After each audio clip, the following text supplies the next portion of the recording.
Denduluru MLA Chintamaneni Prabhakar అర్ధరాత్రి నడి రోడ్డుపై హల్చల్ చేశారు.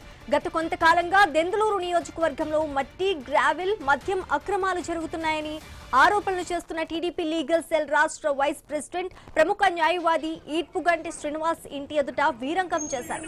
జేసీబీలు, బుల్డోజర్ తో పాటు ఇల్లు కూల్చేస్తానంటూ హడావిడి చేశారు. పోలీసులు ఉన్నప్పటికీ తగ్గేదేలే అంటూ తనదైన శైలిలో రెచ్చిపోయారు.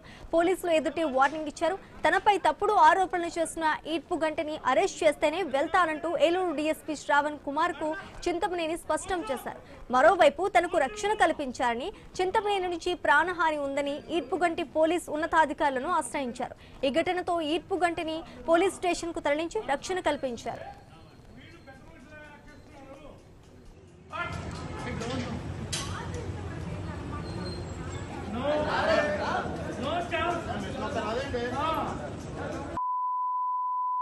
వాడు నేనేంటో ఆడేంటో ఈ పోలీసులు అడ్డం పెట్టుకుని కోర్టును అడ్డం పెట్టుకుని అమ్మా మాట్లాడే ఉద్దేశం లేదు. బట్ నాకు కానీ ఇప్పుడు నా ఫ్యామిలీ దెందులూరు ఎమ్మెల్యే చింతమనేని ప్రభాకర్ అర్ధరాత్రి నడి రోడ్డుపై హల్చల్ చేసినట్టుగా తెలుస్తోంది. దీనికి సంబంధించి అప్డేట్స్, మరింత సమాచారం మా ప్రతినిధి భార్గవ్ అందిస్తారు. భార్గవ్. శ్రీజాటు దెందులూరు ఎమ్మెల్యే టీడీపీ సీనియర్ నేత చింతమనేని ప్రభాకర్ ఈ రోజు ఏలూరులో ఉన్నటువంటి న్యాయవాది ఈడ్పుగంటి శ్రీనివాస్ ఇంటి ఎదుట చేసిన వీరంగం అనేది కూడా తీవ్ర పార్టీలో చర్చనీయాంశంగా మారింది. ఇప్పటికే పలు దఫాలుగా కూడా వీరి మధ్య అనేక వివాదాలు గతంలో తలెత్తినటువంటి పరిస్థితి గతం నుంచి కూడా ఉంది. గతంలో ఈడ్పుగంటి శ్రీనివాస్ చింతమనేని ప్రభాకర్ కు వ్యక్తిగత న్యాయవాదిగా కూడా పనిచేశారు. ఆయనపై ఎన్నో కేసులు, ఎన్నో అరెస్టులు జరిగిన సందర్భంలో కూడా బెయిల్ పై చింతమనేని ప్రభాకర్ ను బయటకు తీసుకొచ్చినటువంటి వ్యక్తే టీడీపీ లీగల్ సెల్ రాష్ట్ర ఉపాధ్యక్షుడిగా ఈ రోజు పనిచేస్తున్న ఈడ్పుగంటి శ్రీనివాస్. ఈ తరుణంలో వారికి గత కొంతకాలంగా మధ్య ఏర్పడేటువంటి వైరం నేపథ్యంలో కూడా ఈ చింతమనేని ప్రభాకర్ చేసినటువంటి అవినీతి అక్రమాల ఆధారాలన్నీ కూడా తన వద్ద ఉన్నాయంటూ ఈడ్పుగంటి శ్రీనివాస్ పలుమార్లు ప్రెస్ మీట్లు పెట్టి మరీ బహిరంగంగా వ్యాఖ్యలు చేయడం జరిగింది. ఇటీవల కాలంలో దెందులూరు నియోజకవర్గంలో 200 నుంచి 400 వరకు కూడా బెల్ట్ షాపులు ఉన్నాయి. ఈ బెల్ట్ షాపులన్నీ కూడా ఎమ్మెల్యే కనుసన్నల్లోనే జరుగుతున్నాయి అంటూ కూడా తీవ్రమైనటువంటి ఆరోపణలు చేశారు. అలాగే మద్యంపై కూడా 20 రూపాయల వరకు కూడా అదనంగా బాటిల్ పై వసూలు చేస్తున్నారు. ఇవన్నీ షాపులు కూడా చింతమనేని ప్రభాకర్ ఆధీనంలోనే ఉంచుకున్నారు. ఆయన కనుసన్నల్లో ఒప్పుకొని వారి షాపులను కనీసం ఓపెన్ చేయలేదంటూ కూడా ఒకసారి ప్రెస్ మీట్ పెట్టారు. ఆ తర్వాత తాజాగా దెందులూరు నియోజకవర్గంలో జరుగుతున్న మట్టి మాఫియా అంటూ కూడా చింతమనేని ప్రభాకర్ కు సంబంధించినటువంటి ఆరోపణలు చేస్తూ ఈడ్పుగంటి శ్రీనివాస్ మరొక ప్రెస్ మీట్ పెట్టి మరికొన్ని వివాదాస్పద అంశాలను కూడా బహిర్గతం చేయడం అయితే జరిగింది. వీటన్నిటికీ సంబంధించి తన వద్ద ఆధారాలు ఉన్నాయి, పార్టీ పరువు పోకూడదని తాను చూస్తున్నాను, ఇప్పటికైనా పార్టీ అధిష్టానం గాని వ్యవస్థ గాని స్పందించాలంటూ కూడా ఈడ్పుగంటి శ్రీనివాస్ ఇటీవల డిమాండ్ చేయడం జరిగింది. ఈ తరుణంలో చింతమనేని ప్రభాకర్ ఇప్పుడు దాదాపుగా కూడా ప్రెస్ మీట్ పెట్టిన తర్వాత వారం రోజులు అవుతుంది.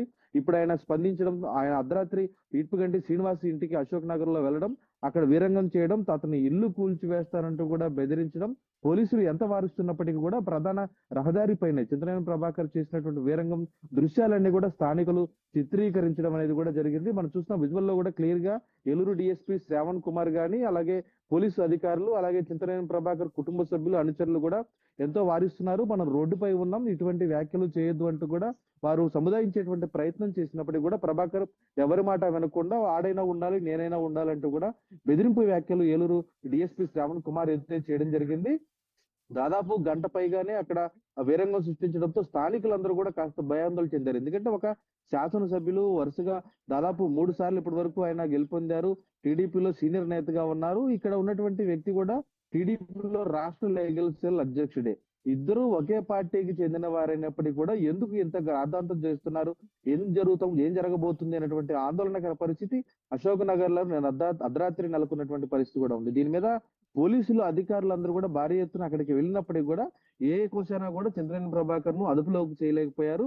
వారి ఎదుటే వాడైనా ఉండాలి, నేనైనా ఉండాలంటూ కూడా ప్రతిదించడంతో ప్రస్తుతం తనకు ప్రాణహాని ఉంది, రక్షణ కల్పించాలంటూ కూడా ఈడ్పుగంటి శ్రీనివాస్ జిల్లా పోలీసు అధికారులకు ఆయన ఆశ్రయించడం జరిగింది. ఫోన్ లో వెంటనే స్పందించడం, సమాచారం చేయడం జరిగింది. ఇంటి నుంచి బయటకు రాకుండా లోపలే ఉండిపోవడంతో చింతమనేని ప్రభాకర్ కూడా వారి ఇంట్లోకి వెళ్ళేటువంటి ప్రయత్నం చేసినప్పటికీ కూడా అది వీలు సాధ్యం కాలేనటువంటి పరిస్థితి కూడా ఉంది. దీంతో చింతనేని ప్రభాకర్ పంపిన తర్వాత అర్ధరాత్రి తర్వాత కూడా అటు ఈడ్పుగంటి శ్రీనివాస్ ను పోలీసులు అదుపులోకి తీసుకొని రక్షణ కల్పిస్తామంటూ ఏలూరు మహిళా పోలీస్ స్టేషన్ కు తరలించారు. ఈ ప్రస్తుతం ఉదయం అయినప్పటికీ కూడా అటు మహిళా పోలీస్ స్టేషన్ లోనే ఇంకా ఈడ్పుగంటి శ్రీనివాస్ న్యాయవాది అయితే అక్కడే ఉన్నారు. అయితే ఇంటి మీద దాడికి వచ్చిన వారిని అరెస్ట్ చేయడం అనేసి ఇంట్లో రక్షణ కల్పించాలని ఇంటి లోపల ఉన్నటువంటి వ్యక్తిని అరెస్టు చేయడం ఎంతవరకు కరెక్ట్ అంటూ కూడా ఇప్పుడు ఈడ్పుగంటి శ్రీనివాస్ న్యాయవాది తరపు కుటుంబ సభ్యులందరూ కూడా ఆగ్రహం వ్యక్తం చేసిన పరిస్థితి ఉంది. మరి కాసేపట్లోనే 11 గంటలకు ఈడ్పుగంటి శ్రీనివాస్ కూడా మహిళా పోలీస్ నుంచి అంటే పోలీసుల అదుపులో నుంచి కూడా బయటకు వచ్చేటువంటి పరిస్థితి ఉంది. అయితే బయటకు వచ్చిన తర్వాత మరోసారి ఆయన ఎటువంటి వ్యాఖ్యలు చేస్తారు, ఆ వ్యాఖ్యలు చేస్తే చింతనేని ప్రభాకర్ ఏ విధంగా రియాక్ట్ అవుతారనేది కూడా ఆందోళనకర పరిస్థితిగా ఉందని చెప్పుకోవచ్చు. ఎందుకంటే వరుసగా చింతనేని ప్రభాకర్ పై చేసినటువంటి ఆరోపణల తర్వాత ఇటీవల దెందులూరు నియోజకవర్గంలో మట్టి మాఫియాకు సంబంధించి ఒక కుటుంబాన్ని తీసుకువచ్చి ప్రెస్ మీట్ పెట్టించి ఆ కుటుంబాన్ని పూర్తిగా వేధించారు. వారి పొలాన్ని లాక్కొని అందులో అక్రమంగా గ్రావెల్ తవ్వి తిరిగి ఆ తర్వాత వారికే మైనింగ్ శాఖ ద్వారా ఫైన్ వేయించారు. ఇది ఎంత దారుణం అంటూ కూడా టీడీపీ లీగల్ సెల్ రాష్ట్ర ఉపాధ్యక్షుడు అయినటువంటి ఈడ్పుగంటి శ్రీనివాస్ ఆ బాధిత కుటుంబంతో ప్రెస్ మీట్ పెట్టించి వివరాలు వెల్లడించారు. ఇవన్నీ కూడా దెందులూరు నియోజకవర్గానికి ఎమ్మెల్యేగా ఉన్నటువంటి చింతనేని ప్రభాకర్ పైన ఆరోపణలు మోపబడుతున్న తరుణంలో కూడా ఖచ్చితంగా ఆయన బహిరంగంగా సమాధానం చెప్పాల్సింది పోయి ఈ విధమైనటువంటి దాడి చేసేందుకు తెగబడడం, వారి ఇంటికి వెళ్లి వీరంగం చేయడం, బహిరంగంగా ప్రజలు చూస్తుండగా ఒక ప్రజాప్రతినిధి ఇటువంటి వ్యాఖ్యలు చేయడం ఎంతవరకు కరెక్ట్ అనేది కూడా ఈ రోజు పూర్తిగా కూడా వారి వ్యవహారాన్ని దుయ్యబట్టే విధంగా ఉంది. అటు స్థానికులందరూ కూడా తీవ్ర ఆరోపణలు చేస్తున్నారు. మరి ఇటువంటి వాటిపై టీడీపీ అధిష్టానం గాని, రాష్ట్ర ప్రభుత్వం గాని, కూటమి గాని ఏ విధంగా స్పందిస్తుందో కూడా వేచి చూడాలి. ప్రధానంగా పోలీసు శాఖ ఎంత అర్ధరాత్రి పూట ఇటువంటి ఘటన జరిగితే ఏ విధంగా స్పందిస్తుందో కూడా చూడాల్సిన పరిస్థితి ఉంది. ఎందుకంటే ఇప్పటికీ అతనిపై దాడి చేసిన వారిపై కూడా కాకుండా అక్కడ ఉన్నటువంటి రక్షణ కల్పించాలన్న వారి మీద పూర్తిగా అదుపులోకి తీసుకోవడం జరిగింది. అదుపులోకి తీసుకున్న తర్వాత పోలీస్ స్టేషన్ కు తరలించడం జరిగింది.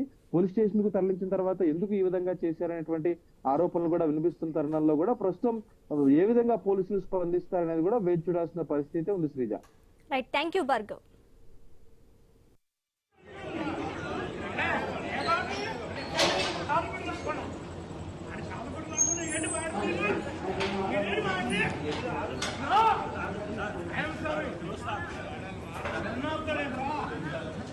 శివాలు